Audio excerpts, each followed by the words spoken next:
Hello, beloved.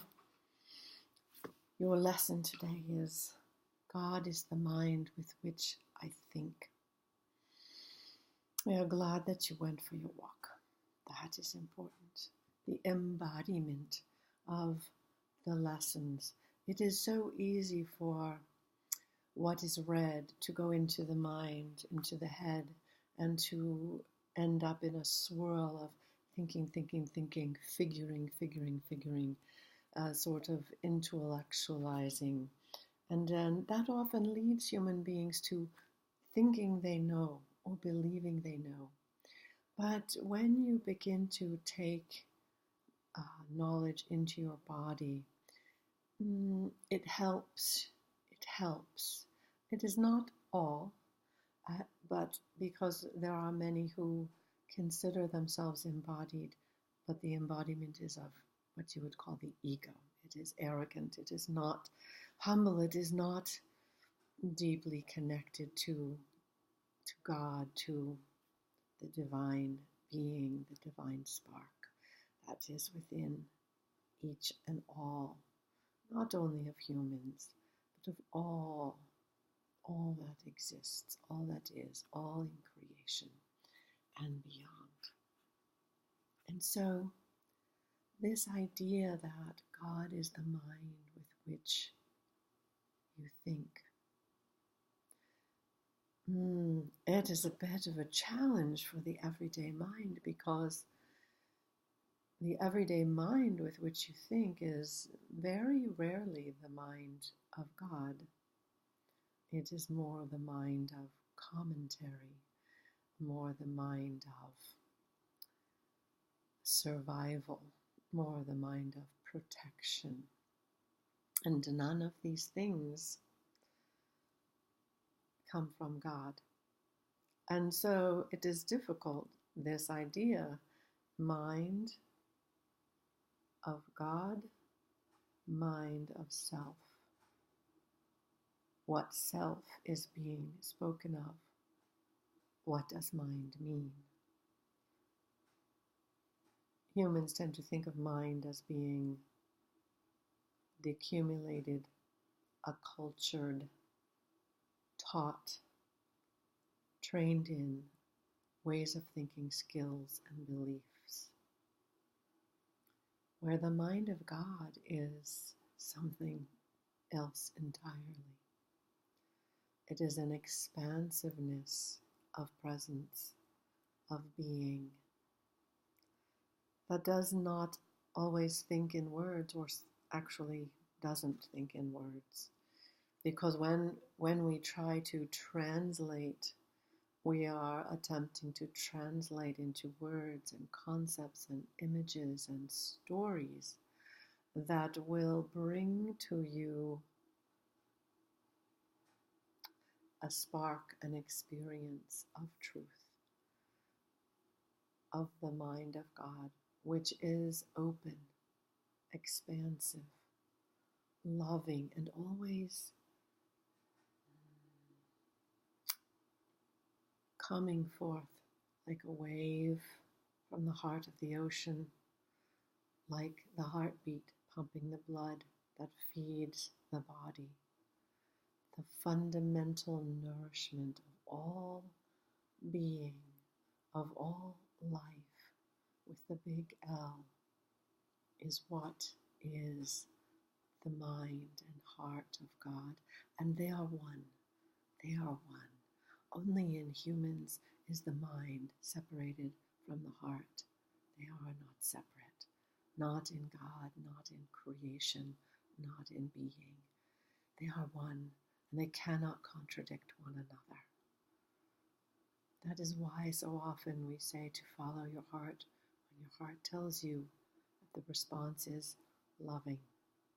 The response is an unconditionality, an extension of an unconditionality of loving that looks beyond the present moment, that looks beyond the doings, that looks to the spark of the divine within, usually, the human being in front of you, or the events that are happening.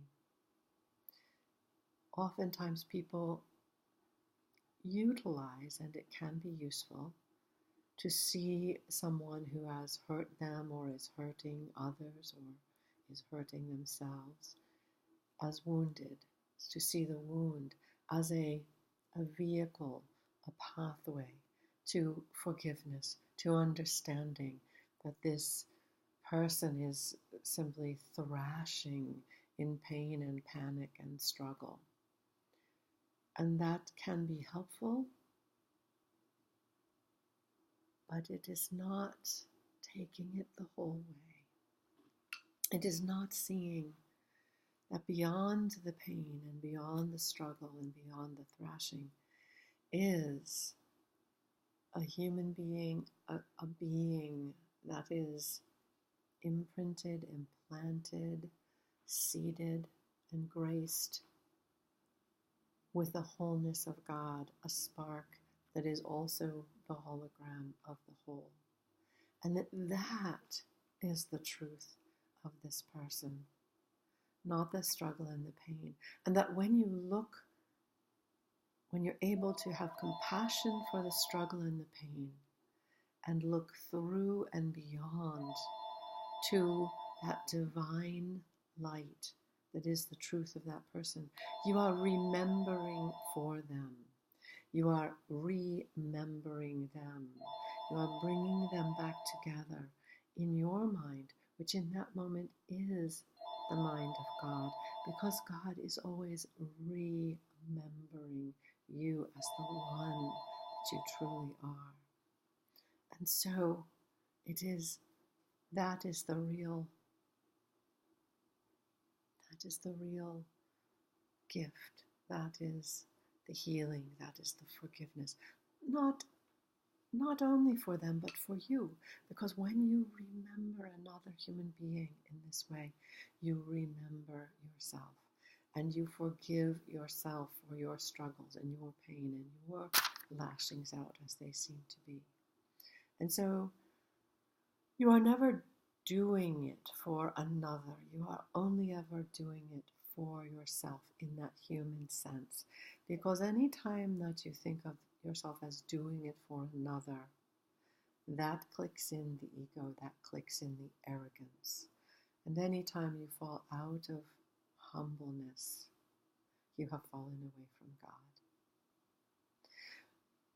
You know, there are the stories of the miracles of not only Jesus, but of others. But Jesus is familiar to so many people, of, for instance, having the blind man see. But the reality is that had the blind man not been ready to see, he wouldn't have. You cannot make another person receive a miracle. You cannot force a miracle on another. It can only happen, not even through you, but because you are willing to receive the miracle, you are willing to accept the miracle, you are willing to open to, the Course calls it miracle mindedness. We would call it, you are opening to the expansive heartbeat tide that is God, that is the ultimate essence of all being, of all that is. And when you open to that, all is possible. And when another can meet, you can meet another there, and they are open, then sometimes all they need is you do need one another's touch sometimes. But it does not mean that you did it for the other person. They did it. You did it together. You are one. You cannot see yourselves as separate, and one doing for another, one better, one more, one farther, one back. That is all that human ego, what is made, as the Course says, different from what is created by God, different from that oneness that the Course calls the sonship. And so this day, as you go through affirming that the mind with which you think is the mind of God, that you want to only think God's thoughts, that you want to let go of everything that is human taught, human made, all those beliefs, all that thinking, that you wish to let that go, drop it away, and only think with God. You can ask in any moment for this to happen and to receive only the thoughts of God. What is me with God in this moment thinking? And it will be given to you through our voice or through another. We love you, beloved. We are so glad you are here. We will talk with you again soon.